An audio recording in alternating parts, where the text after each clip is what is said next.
सत्ता में अब बात करते हैं भारत जोड़ो यात्रा की, जो 7 दिसंबर 2022 को तमिलनाडु के कन्याकुमारी से शुरू हुई थी और आज 30 जनवरी को शहीद दिवस के दिन जम्मू कश्मीर के श्रीनगर में खत्म हो गई। 145 दिनों तक चली भारत जोड़ो यात्रा में करीब 3,840 किलोमीटर की दूरी तय की गई थी। ये यात्रा 14 राज्यों से गुजरी। इस दौरान भारत जोड़ो यात्रा के मुख्य यात्री कांग्रेस सांसद राहुल गांधी ने 100 बैठकें और 13 प्रेस कॉन्फ्रेंस की। इसमें उन्होंने सरकार की नीतियों, समाज में नफरत फैलाने की कोशिशों और देश के लोगों को जोड़ने का मुद्दा उठाया। राहुल गांधी 4 दिन पहले ही कश्मीर पहुंचे थे, जिसके बाद कल श्रीनगर के लाल चौक पर और आज लाल चौक के पास कांग्रेस दफ्तर में तिरंगा फहराया गया।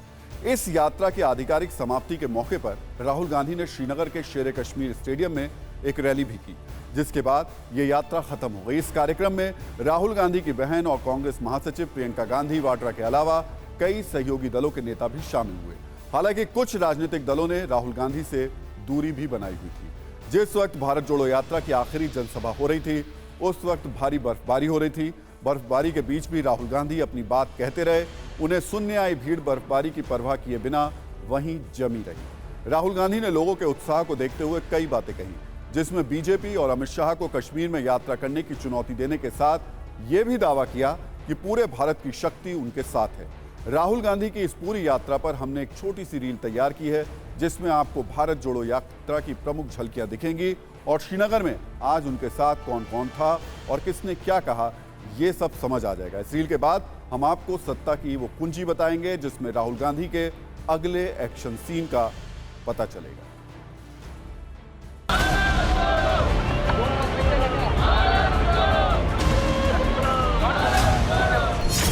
पे खड़े हैं, मगर आप में से किसी को सर्दी नहीं लग रही।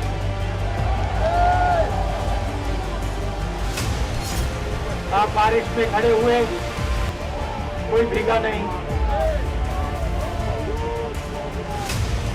गर्मी में आपको गर्मी नहीं लगी। प्रियंका की बात मैं सुन रहा था और पूरे देश में पैदल चले।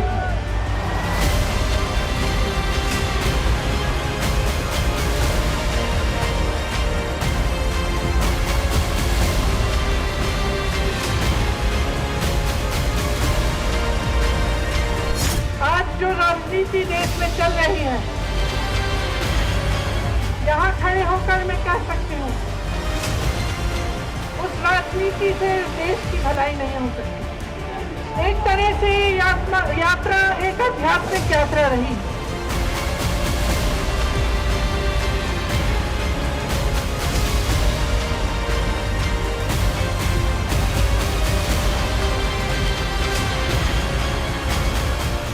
जैसे मोदी जी हैं, अमित शाह जी हैं, डरते हैं। यहाँ पे हम 4 दिन पैदल चले। मैं आपको गारंटी देके कह सकता हूँ कि बीजेपी का कोई नेता ऐसे नहीं चल सकता।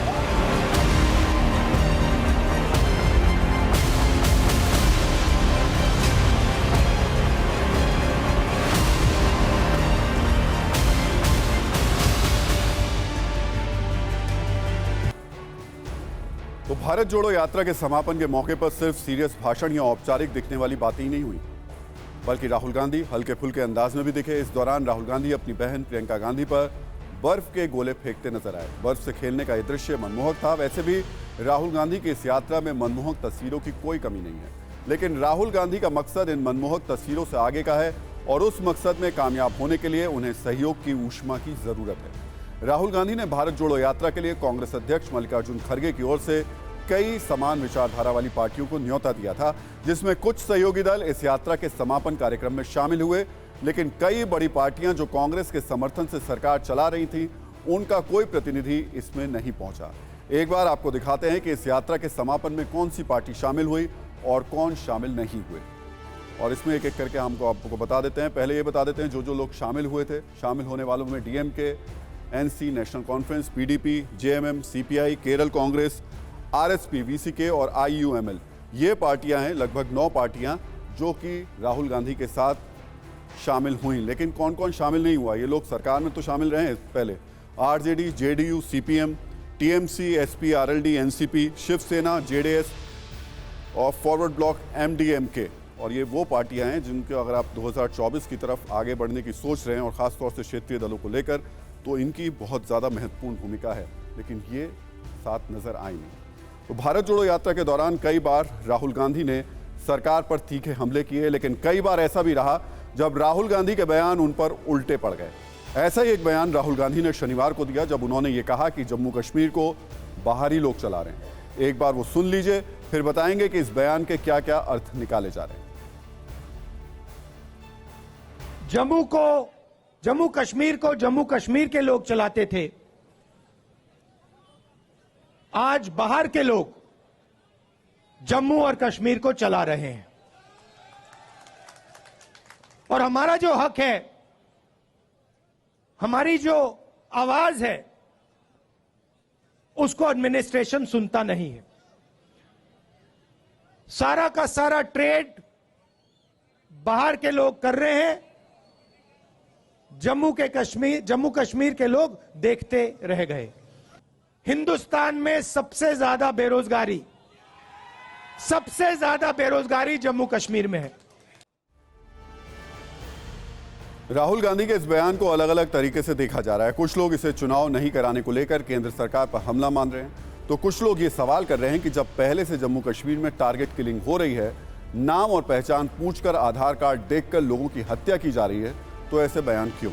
आखिर जम्मू कश्मीर जब देश का हिस्सा है तो वहां बाहरी कौन है? राहुल गांधी के आलोचक ये सवाल उठा रहे हैं कि कहीं राहुल गांधी के बयानों की बर्फ एनसीपी, जेडीयू और आरजेडी जैसे दलों के सहयोग की ऊष्मा को ठंडा तो नहीं कर रही है। ये अपने आप में रिसर्च का विषय है। अब भारत जोड़ो यात्रा के एक और पहलू की बात करते हैं। राहुल गांधी ने खुद अपनी इस यात्रा के दौरान कई बार कहा कि पुराने राहुल गांधी अब नहीं हैं। पुराने राहुल गांधी कुछ लोगों के दिमाग में हैं, लेकिन भारत यात्रा करने वाले राहुल गांधी के दिमाग में अब पुराने वाले राहुल गांधी नहीं हैं। एक तरह से राहुल गांधी ने अपनी रीलॉन्चिंग की बात की। ऐसे में जो बड़ा सवाल है कि भारत जोड़ो यात्रा तो खत्म हो गई, अब इसके आगे होगा क्या? भारत जोड़ो यात्रा से कांग्रेस को कितना फायदा होगा? 2024 के चुनाव के लिए राहुल गांधी की यात्रा कितनी मददगार साबित होगी? इन सवालों के बीच बीजेपी ने भारत जोड़ो यात्रा को भारत तोड़ने वाली यात्रा कहा है।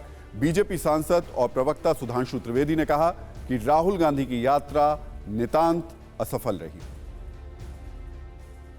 यात्रा का क्रम देखेंगे तो नितांत असफल दिखाई पड़ी, जिसे कह सकते हैं कि वो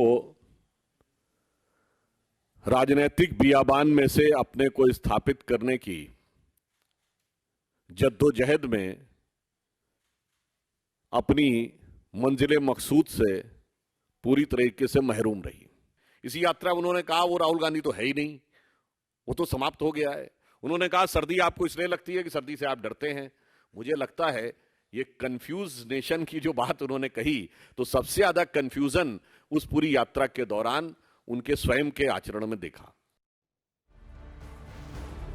राहुल गांधी जिस तरह से इस पूरी यात्रा में कभी बारिश में तो कभी बर्फबारी में बिना रुके, बिना थके चलते रहे, अपनी बात कहते रहे, अगर वो अपने मकसद में कामयाब हो जाएंगे तो ये तस्वीरें ऐतिहासिक रूप से यादगार बन जाएंगी। लेकिन याद रखिए, इस तस्वीर के यादगार बनने की यात्रा में अगर लगा हुआ है, और ये अगर 2024 है।